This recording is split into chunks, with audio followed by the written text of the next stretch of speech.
Hi hello welcome back to my channel ఐరోపాలో తెలుగు ముచ్చట్లు. అందరూ ఎలా ఉన్నారు? మేమైతే చాలా బాగున్నాం, మీరు కూడా బాగుండాలనుకుంటున్నాము. మీరైతే చాలామంది అయితే చాలా క్వశ్చన్లు అడిగినారు, బట్ నేను ఒక్కొక్కటి పిక్ చేసి మీకు ఆన్సర్ చేస్తాను. లాస్ట్ వీడియోలో కూడా చెప్పినాను. సో గట్లనే ఈ వీడియోలోనైతే మనమైతే ఫార్మసీకి సంబంధించింది అయితే మాట్లాడుకోబోతున్నాం. ఈ వీడియోలో అసలు ఫార్మసీకి ఏం స్కోప్ ఉంది, అసలు ఫార్మసీ చేస్తే ఎట్లాంటి జాబ్స్ వస్తాయి ఎయిర్లైన్లో అని చెప్పి చాలామంది క్వశ్చన్లు ఉన్నాయి కదా, అట్లా మస్తు కామెంట్లు వచ్చినాయి. సో చాలా కామెంట్లో వచ్చిందండి ఏంటంటే ఈ ఫార్మసీది అన్నట్టు. సో అందుకని చెప్పి ఈ వీడియోని అయితే చేస్తున్నాం. మనం ఇప్పటివరకు అయితే చాలా స్టూడెంట్ రిలేటెడ్ వీడియోస్ అయితే చాలా చేసినాం కదా. అది ఇప్పటివరకు ఎవరైనా చెక్అవుట్ చేయకపోతే మాత్రం ఇప్పుడే వెళ్ళి అర్జెంటుగా చెక్అవుట్ చేయండి. నా ఛానల్లో అన్నీ ఉంటాయి, సో ప్లీజ్ చెక్అవుట్ చేయండి. ఇంకా నా ఛానల్ ఎవరైనా సబ్స్క్రైబ్ చేసుకోకుండా చూస్తుంటే మాత్రం అర్జెంటుగా వెళ్ళి సబ్స్క్రైబ్ చేసుకోండి. మనకి ఇట్లాంటి మంచి మంచి వీడియోలు అన్నీ వస్తుంటాయి కదా, మీకు అందుకని చెప్పి సబ్స్క్రైబ్ చేసుకోమంటున్నా. అట్లనే ఈ వీడియో కనుక నచ్చితే మాత్రం ఒక లైక్ చేయండి. ఎవరికైతే యూస్ఫుల్ అనిపిస్తుందో వాళ్ళందరికీ షేర్ చేయండి. సరే, మరి వీడియోలో అయితే మొదలు పెట్టేసేద్దాము.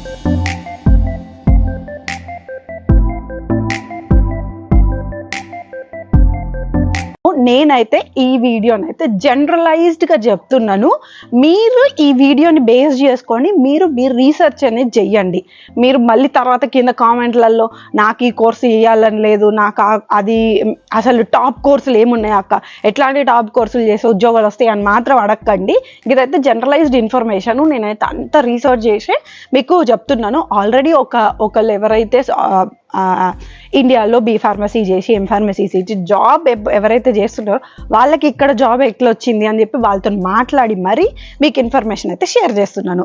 సో ఇప్పుడైతే మనం ఫస్ట్ అసలు ఐర్లాండ్లో ఏమేమి కాలేజీలు ఉన్నాయి అని చెప్పేసి మీకు కొన్ని కాలేజీలు అయితే నేను చెప్తాను. ఇంకా లిస్ట్ అయితే మీకు తెలుసు కదా, మీరు రీసెర్చ్ మొదలు పెడుతుంటా అసలు ఎట్లాంటి కాలేజీలు ఎందుకు అనేది లాస్ట్లో కూడా కొంచెం ఇన్ఫర్మేషన్ చెప్తాను నేను. సరే, ఇప్పుడు ఆ కాలేజ్ లిస్టులలో అయితే కొన్ని కాలేజీలు అయితే నేను నోట్ అవుట్ చేసుకున్నా. ఆ కాలేజీలు ఏందని మీకు లిస్ట్ అవుట్ చేస్తాను. యూనివర్సిటీ కాలేజ్ కార్క్ ఒకటి ఉంది, యూనివర్సిటీ కాలేజ్ డబ్లిన్ ఒకటి ఉంది, ట్రినిటీ కాలేజ్ డబ్లిన్, తర్వాత Dublin institute of technology Griffith college ఒకటి ఉంది, royal college of surgeon Ireland అని ఉంటుంది. ఇదైతే స్పెషల్గా దీని గురించి నేను తర్వాత మాట్లాడతాను. ఈ కాలేజ్ ఏంది, అసలు ఏముంటుంది దీని గురించి అనేది నేను ఇంకొక సపరేట్ వీడియో కూడా చేస్తాను. ఇది ఎందుకు అనేది మీకు అప్పుడు అర్థమవుతుంది అన్నట్టు. సో ఆ కాలేజ్ ఒకటి. ఇంకొకటి వచ్చేసి సౌత్ ఈస్ట్ టెక్నాలజీ యూనివర్సిటీ ఒకటి ఉంది, తర్వాత నేషనల్ యూనివర్సిటీ ఆఫ్ ఐర్లాండ్ గాల్వే ఉంది. ఇవైతే ఫార్మసీ కోర్సులకు అన్నిటికీ టాప్ కాలేజీలు అన్నట్టు. గిన్నెలోనైతే ఫార్మసిటికల్కి సంబంధించిన కోర్సెస్ అన్నీ ఈ కాలేజెస్లో ఉన్నాయన్నట్టు. మీకు ఇప్పుడు ఈ కాలేజెస్ బేస్ చేసుకొని మీకు ఎట్లాంటి కోర్స్ కావాలి అనేది మీరు అప్పుడు మీ రీసెర్చ్లో ఫైండ్ అవుట్ చేసుకోండి. ఈ తర్వాత మనకున్న కోర్సులు ఇప్పుడు ఆ కాలేజెస్లో తర్వాత ఏదైతే మోస్ట్లీ ఎక్కువ ఎవరు ప్రిఫర్ చేస్తున్నారు ఇట్లాంటివన్నీ ఇన్ఫర్మేషన్ చూసుకోండి. నేను కొన్ని కోర్సెస్ అయితే లిస్ట్ అవుట్ చేసినాను. ఎం ఫార్మసీకి ఇప్పుడు మీరు బీ ఫార్మసీ కంప్లీట్ అయిపోతుంది ఇండియాలో, తర్వాత ఐర్లాండ్లో ఎట్లాంటి కోర్స్ ఎం ఫార్మసీకి చూస్ చేసుకుంటే బెటర్ అని అనుకుంటుంటారు. కొంతమందికి ఏంటంటే ఉంటాయి మైండ్లో, బట్ స్టిల్ కన్ఫ్యూజన్లో ఉంటారు అన్నట్టు. సో నేను విన్నది ఏంటంటే ఇండియాలో కొంచెం టర్మినాలజీస్ వేరే ఉంటాయి, ఐర్లాండ్లో కొంచెం టర్మినాలజీస్ వేరే ఉంటాయి అని చెప్పేసి విన్నాను. But more or less content course syllabus అదంతా సేమ్ ఉంటుందంట.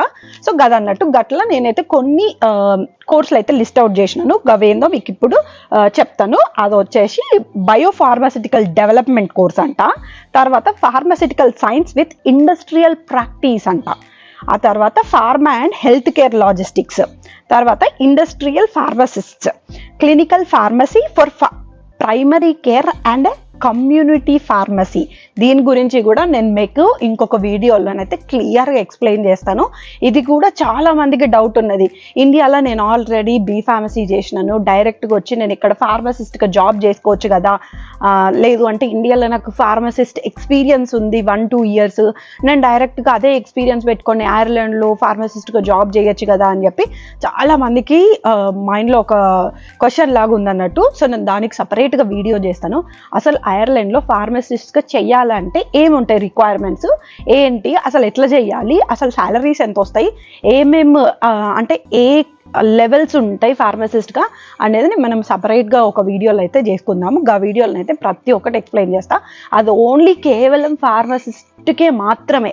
అంటే ఇప్పుడు మన మెడికల్ షాప్లో కొంతమందికి ఫార్మసిస్ట్ అంటే అర్థం కాకపోతుండొచ్చు, మెడికల్ షాప్లో జాబ్ చేస్తాం కదా, గది మనమైతే ఇండియాలో అయితే మనకు జనరల్గా కొంచెం నాలెడ్జ్ ఉన్నా చేసుకుంటుంటారు. బట్ ఇక్కడనైతే అట్లా చేయడానికే లేదు. మనమైతే ఖచ్చితంగా సర్టిఫై అయి ఉండాలి. అది కూడా ఐర్లాండ్లోనే సర్టిఫై అయి ఉంటేనే మనకు ఆ జాబ్ అనేది ఇస్తారన్నట్టు. అదంతా మనం తర్వాత ముచ్చట మాట్లాడుకుందాం, ఈ వీడియో అయితే ఎక్కువ అయిపోతుంది. సో ఇంకా ఏం కోర్సులు ఉన్నాయంటే బిఎస్సి ఇన్ ఫార్మసీ అని అంటారు, తర్వాత బిఎస్సి హానర్స్ ఫార్మసీ అని చెప్పి కూడా ఉన్నది. సో గివి టాప్ అంటే ఎక్కువ వరకు చాలా మంది చూస్ చేసుకునే ఫార్మసిటికల్ కోర్సెస్. మీరైతే మీ రీసెర్చ్ అయితే ఖచ్చితంగా చేసుకోండి. గివి చెప్పినా అని చెప్పి గివే టాప్ అనుకొని మళ్ళీ తర్వాత క్వశ్చన్లు అడిగి లేదు అంటే గిదే చేయాలి అని చెప్పి మాత్రం చూసుకోకండి. మీరైతే మీ రీసెర్చ్ అనేది ఖచ్చితంగా చేసుకోండి. ఇది మీకు హెల్ప్ అవుతుంది. ఎందుకు అని అంటే మీరు లాస్ట్ ఒక వీడియో పెట్టినాను నేను, ఇంటర్వ్యూ కాల్స్ ఐర్లాండ్కి ఏమేమి వస్తున్నాయి, ఏమేమి క్వశ్చన్లు అడుగుతున్నారని. దాంట్లోనైతే ఈ క్వశ్చన్ ఖచ్చితంగా అడుగుతారు. సో అది ఇంకా ఎవరైనా వీడియో చూడకపోతే మాత్రం నేను ఇక్కడ ఐ కార్డులు ఇస్తున్నాను, ఆ వీడియోని అయితే చెక్అవుట్ చేయండి, చాలా హెల్ప్ఫుల్ అవుతుంది. ఎవరైతే ఐర్లాండ్కి స్టూడెంట్ వీసా అప్లై చేసిండ్రో, ఎవరికైతే స్టూడెంట్ వీసా డ్రాప్ చేసి ఇంకా వీసా అప్రూవ్ కాకుండా ఎవరైతే వెయిట్ చేస్తుంటారో వాళ్ళకి కాల్ వచ్చే అవకాశాలు ఉన్నాయని చెప్పి ఆ వీడియోని అయితే చేసినాను. దానిలో ఏమేమి క్వశ్చన్లు అడుగుతున్నారని కూడా నేను చెప్పినాను, అదైతే చెక్అవుట్ చేయండి. సరే, ఇప్పుడు మరి మనము కాలేజ్లు బాగానే ఉన్నాయి, కోర్సులు బాగానే ఉన్నాయి, మరి ఎట్లా అప్లై చేసుకోవాలి, అసలు ఏమేమి అడుగుతారు, మనకి రిక్వైర్మెంట్స్ ఏంటి స్టూడెంట్గా రావాలి అని అంటే ఐర్లాండ్కి. ఇప్పుడు గదైతే చూద్దాం మనము. గదినికి కావాల్సింది తెలిసిందే కదా, మనకైతే బ్యాచిలర్స్ డిగ్రీ అనేది ఖచ్చితంగా ఉండాలి. బ్యాచిలర్స్ డిగ్రీ ఇన్ సైన్స్ అనేది ఖచ్చితంగా ఉండాలి విత్ 70% అని అన్నారు. మోరార్లెస్ అందరికీ అంతే కదా, అన్ని కోర్సులకి దేనికి రావాలన్నా స్టడీస్కి 70% మినిమం కదా. సో గదన్నమాట. నెక్స్ట్ రిక్వైర్మెంట్ ఏంటి అని అంటే వర్క్ వీసా. ఇప్పుడు కొంతమందికి చాలా మందికి ఫ్రెషర్గా అంటే జస్ట్ ఆఫ్టర్ బి ఫార్మసీకి ఫార్మసీకి జాయిన్ అవ్వాలనుకుంటా, వాళ్ళకి కొంచెం ఏదన్నా డ్రాబ్యాక్ ఉంటుండొచ్చు అని నాకు అనిపించింది. ఎందుకనంటే ఫ్రెషర్కి జాబ్ రావడం అనేది కొంచెం కష్టము, but it's not hard.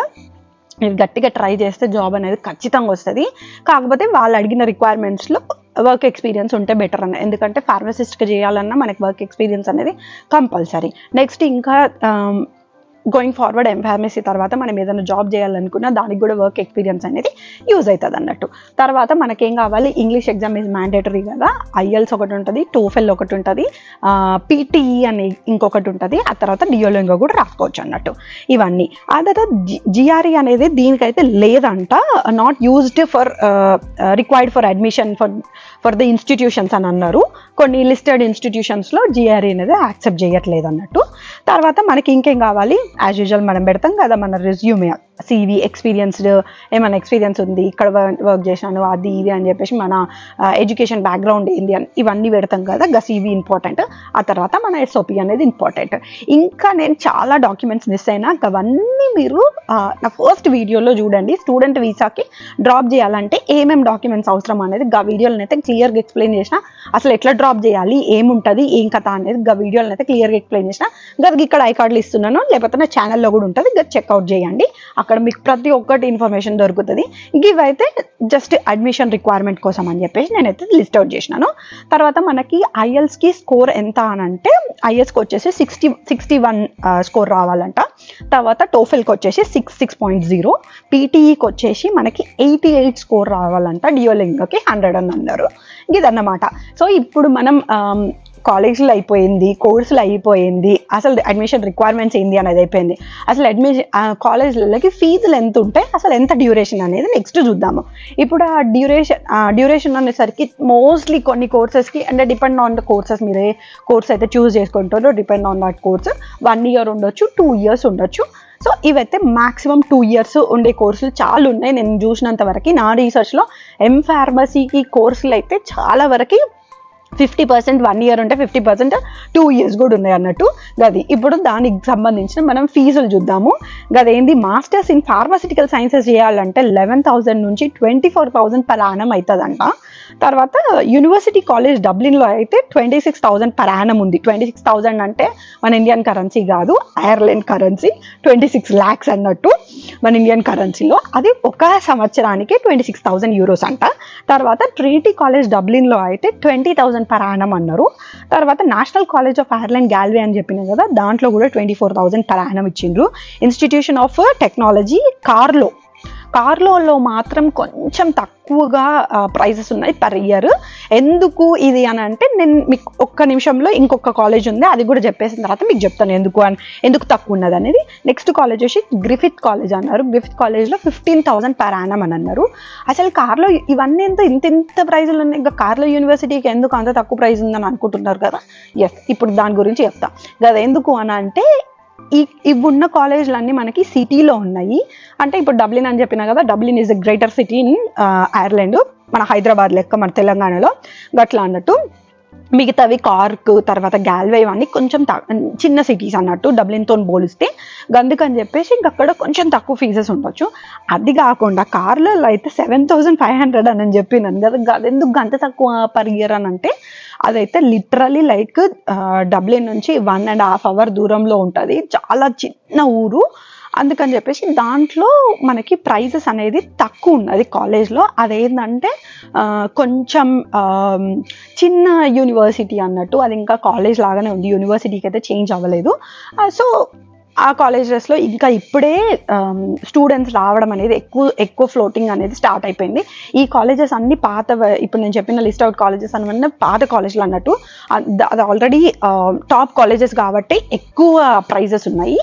So ఆ కాలేజెస్లో మీరు కార్లో యూనివర్సిటీలో జాయిన్ అయ్యేది ఉంటే మీకు అడ్వాంటేజ్లు ఏంది, డిసడ్వాంటేజ్లు ఏంటంటే 2 points చెప్తాను. ఒకటి, మీకు రెంట్ పర్పస్గా కొంచెం తక్కువ రెంట్ ఉంటుంది. ఆ తర్వాత మీరు కమ్యూట్ అవ్వాలన్నా ఎంత లేదన్నా ఒక ½ an hourలో ఇంటికి వచ్చేయచ్చు. అదే మీరు డబ్లిన్లో ఉండాలనుకున్నా, గ్యాల్వే కానీ కార్క్ ఉండాలనుకున్నా మీ ఎక్స్పెన్సెస్ రెంట్ అనేది చాలా ఎక్కువ అవుతుంది. మీరు అక్కడ ఉండేది ఉంటే ఒక 8,000 to 1,200 అయ్యేది, ఇక్కడనైతే 700-800లో మీ రెంట్ అనేది ఫినిష్ అయిపోతుంది అన్నట్టు. మరి నెక్స్ట్ థింగ్ ఇంకొకటి అడ్వాంటేజ్ డిసడ్వాంటేజ్ ఏంటంటే ఇప్పుడు ఇక్కడ ఉంటేనైతే మనకి జాబ్ ఆపర్చునిటీస్ అనేది చాలా తక్కువ వస్తాయి. పార్ట్ టైం కానీ లేకపోతే గోయింగ్ ఫార్వర్డ్ ఆఫ్టర్ ఎంఫార్మసీ మనకి జాబ్ ఆపర్చునిటీస్ తక్కువ ఉంటాయి. అదే మనం డబ్లిన్లో ఉన్నాం అనుకోండి, మనకి జాబ్ ఆపర్చునిటీస్ అనేది ఎక్కువ ఉంటాయి. పార్ట్ టైం జాబ్స్ వైజ్ కూడా ఎక్కువగా ఫైండ్ అయ్యే ఛాన్సెస్ ఉంటాయి. ఇవి అన్నట్టు ఎక్కువ డిఫరెన్సెస్. ఇంకా మనం తర్వాత వీడియోలో అయితే మస్తు చెప్పుకుందాం ఇట్లాంటివి. ఆ తర్వాత అస్సలు అయిపోయింది, కోర్స్ అయిపోయింది, అంత అయిపోయింది. ఇప్పుడు నేను ఎట్లాంటి జాబులు చేసుకోవడానికి ఎలిజిబుల్ అవుతాను, అంటే ఎట్లాంటి జాబులు ఉంటాయి ఐర్లాండ్లో అనేది అయితే నేను కొన్ని లిస్ట్ అవుట్ అయితే చేసినాను. అవైతే ప్రజెంట్గా చాలామంది అంటే చాలా రోల్స్గా అనిపించినాయి నాకు నా రీసెర్చ్లో.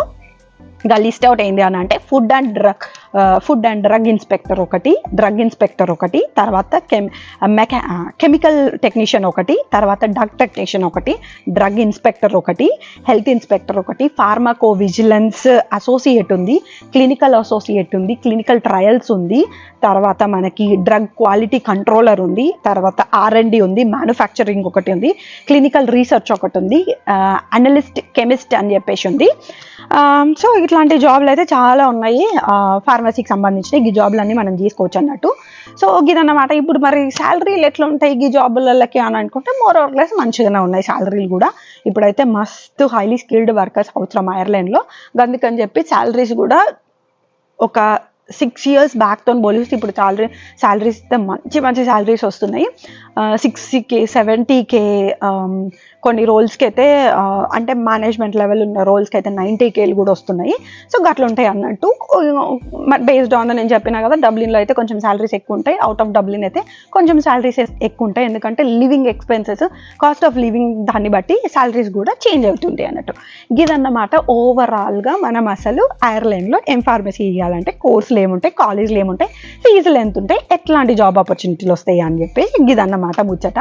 సరే, మరి ఇంకొక వీడియోలో అయితే మళ్ళీ కలుసుకుందాం. ఆ వీడియోలను అయితే అసలు ఫార్మసిస్ట్గా చేయాలంటే ఏం చేయాలి, అసలు ఫార్మసిస్ట్గా ఎంత జీతాలు ఉంటాయి, మన గ్రోత్ ఎట్లుంటుంది, ఇవన్నీ మనం తర్వాత వీడియోలను అయితే డిస్కస్ చేసుకుందాం.